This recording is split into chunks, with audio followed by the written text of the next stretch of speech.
Violetta Moscalou, bonjour. Bonjour. Et merci d'être avec nous ce matin dans la matinale de France Info. Vous êtes fondatrice de Global Ukraine, c'est une association qui regroupe la diaspora ukrainienne. Vous êtes aussi maîtresse de conférences associée à l'IAE Metz School of Management, présidente de l'association Échange Lorraine-Ukraine. Alors, on le sait, c'est l'actualité du jour. On en a parlé abondamment ce matin, cette rencontre aujourd'hui entre Donald Trump et Volodymyr Zelensky à Miami, en Floride. Et le contexte, on le connaît, c'est un plan de paix réécrit entre Américains et Ukrainiens auquel le président russe répond par la force. Qu'est-ce qu'on peut attendre du coup de ce rendez-vous ?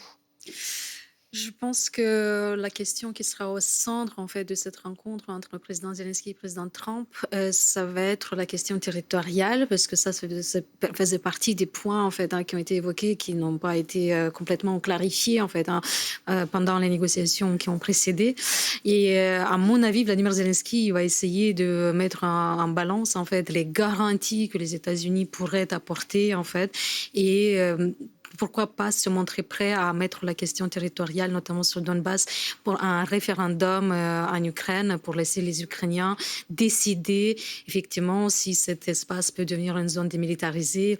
Donc là, on parle du Donbass. Voilà, il n'y aura jamais de reconnaissance des jurés, mais de facto, peut-être, en fait, parce qu'il a déjà passé les messages pour dire à la Rada ukrainienne... Vous pensez que les Ukrainiens seraient favorables ? Après, il faut voir quelle sera la réponse, en fait. Mais donc, il a demandé aussi de réfléchir à l'organisation des élections pour montrer qu'il ne s'accroche pas au pouvoir, en fait. Donc, si vous voulez, effectivement.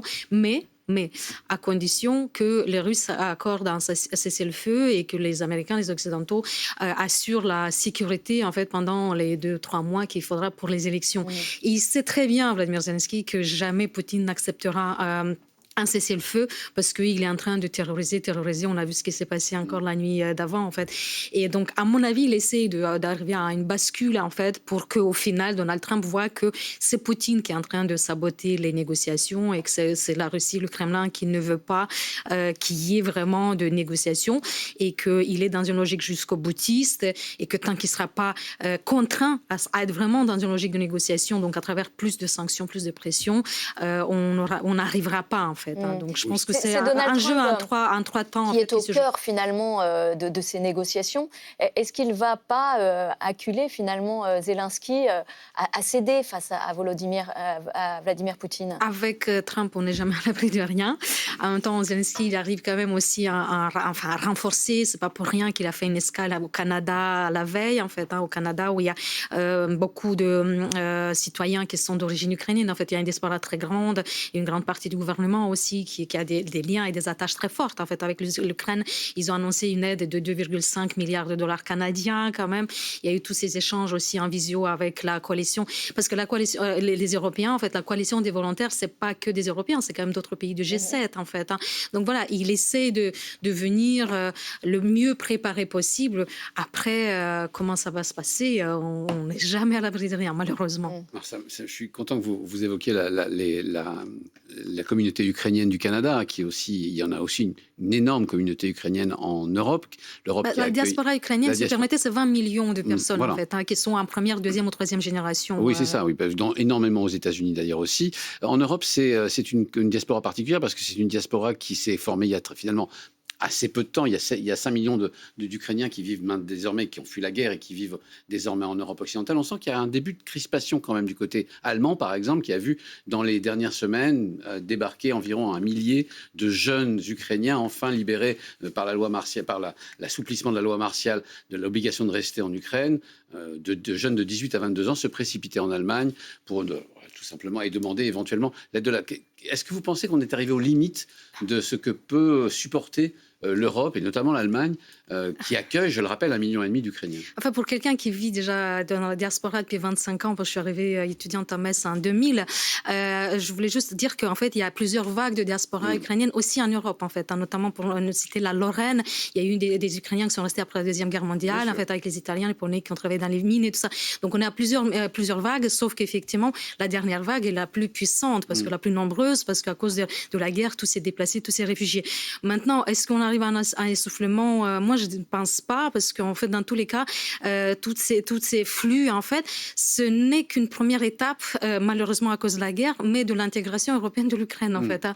Et donc, effectivement, il y a des moments de tension. On a vu, enfin, en Pologne ou en Allemagne, vous citez, ou ailleurs, mais ce reste quand même des petits moments minimes quand on compare au nombre très important de personnes qui vivent maintenant depuis 2 ans, 3 ans, ou même presque 4 ans bientôt, dans une démocratie européenne et tout ça, qui deviennent de facto des leviers aussi de transformation de l'Ukraine en rentrant après. Une grande partie n'attend que ça pour pouvoir rentrer quand la guerre sera finie. Ils vont aussi être des éléments de changement et de transformation et des réformes en fait de l'Ukraine sur le chemin de l'intégration européenne. Et nous, si je peux me permettre de parler comme ça, au nom de la diaspora ukrainienne, on n'arrêtera pas en fait. Hein, on le dit tout le temps. Moi je dis, je passerai le drapeau au moment où on aura vu la signature de l'intégration, effectivement. C'est là que notre combat sera fini, en fait.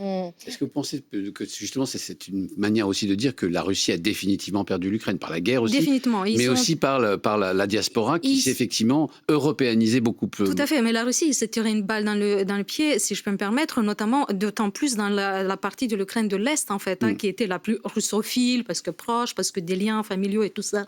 Zelensky, même qui vient de Kryvyi, en fait, qui était lui pas du tout quelqu'un contre la Russie, en fait, quand il est venu au pouvoir. Et quand on voit que c'est cette partie de l'Ukraine qui a été la plus terrorisée, bombardée, détruite et tout, mais pour des générations et pour des siècles à venir, en fait, c'est mort pour eux. Donc ça, c'est sûr que l'Ukraine, qui, de facto, en fait, Poutine qui a essayé de vassaliser l'Ukraine, et c'est pour ça que, enfin, c'est pas une guerre de territoire, en fait. La question territoire, elle est au centre. C'est pas une guerre de territoire, parce qu'en fait, il essaye, c'est une guerre existentielle où il essaye de vassaliser, en fait, assez idéologique. C'est quoi sa stratégie dans sa tête? Mais ça remonte déjà, j'étais en train de penser ce matin en faisant le chemin, à 2004 en fait, quand ils ont voulu imposer un président, Yanukovych à l'époque, quand ils ont essayé d'empoisonner Yushchenko en fait. Et donc quand on a vu la révolution orange, donc ça remonte à plus de 20 ans en fait, où les Ukrainiens disent, mais non, ils veulent pas vivre comme Kremlin décide, mais ils veulent vivre comme une nation souveraine qui décide. C'est pas de reconstruire la Grande Russie. En 2013, c'est ça en fait. En 2013, quand il y a eu la révolution Euromaïdan, en fait, encore une fois, les Ukrainiens, quand on pense que l'intégration européenne, c'est sûr, c'est pour de vrai, ça sera compliqué avec beaucoup de difficultés, mais il n'y aura pas de retour en arrière et marche en arrière.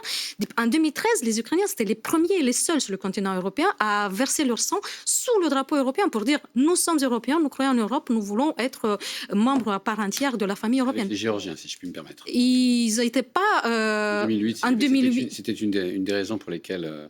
une de leurs revendications principales, c'était justement l'entrée dans l'Union européenne et éventuellement dans l'OTAN. Ça, c'est bon, c'est la guerre de la Russie, mais en fait, je veux dire, quand on a vu les drapeaux européens à Kiev, sur le Maïdan, pendant la révolution Euromaïdan, on a vu ce qui s'est passé et tout ça, c'était vraiment un signe très fort à Poutine pour dire, tu n'auras pas l'Ukraine, en fait. Lui, ce qu'il veut, c'est une Ukraine vassalisée, un peu comme la Biélorussie, qui est sur papier un pays souverain, mais de facto, on sait que... Et les Ukrainiens, ils n'arrêtent pas de dire, non, tu n'arriveras pas. C'est quoi l'état d'esprit aujourd'hui de la diaspora ukrainienne? La diaspora ukrainienne, elle est mobilisée à 300%. On vit avec, même si on est loin, mais je veux dire, cette guerre est dans notre tête, dans nos cœurs, 24/7 depuis 2022. Il y a une grande partie qui est mobilisée depuis 2013, depuis 2014 aussi, depuis l'annexion de la Crimée, en fait, parce qu'on a compris que le pays est en danger. Moi, j'ai lancé à l'époque la Fondation Global Ukraine parce que j'étais convaincue que l'Ukraine aura besoin de capital humain et capital financier, en fait, de ces 20 millions d'Ukrainiens de la diaspora. Après, je rentre d'Ukraine. J'étais à l'Ukraine encore il y a 10 jours, en fait. Donc, j'étais à Kiev. C'est vrai que ça impressionne quand même quand on voit... Qu'est-ce qui a changé par exemple, quand vous êtes allé sur place, qu'est-ce qui vous a choqué? J'étais émue. Enfin, ce qui m'a choqué, c'est qu'ils arrivent à vivre normalement quand ils sont bombardés toutes les semaines ou tous les 10 jours.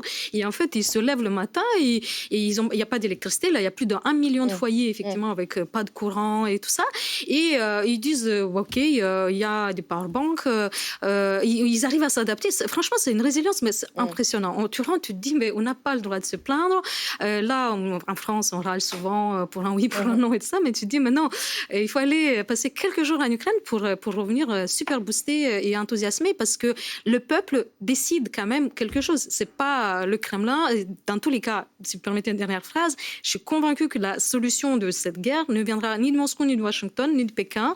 C'est une solution qui sera co-construite par les Ukrainiens et les Européens. Donc, Kiev, qui Paris, essaye de peser, Varsovie, justement, Berlin, dans Londres. ces C'est parce que négociations. c'est une guerre qui Merci. pèse lourd sur l'avenir du continent européen. Merci Violetta Moscalou d'avoir été avec nous ce matin, l'invitée de la matinale de France Info, fondatrice de Global Ukraine, maîtresse Merci de à vous. conférences associée à l'IAE Metz School of Management.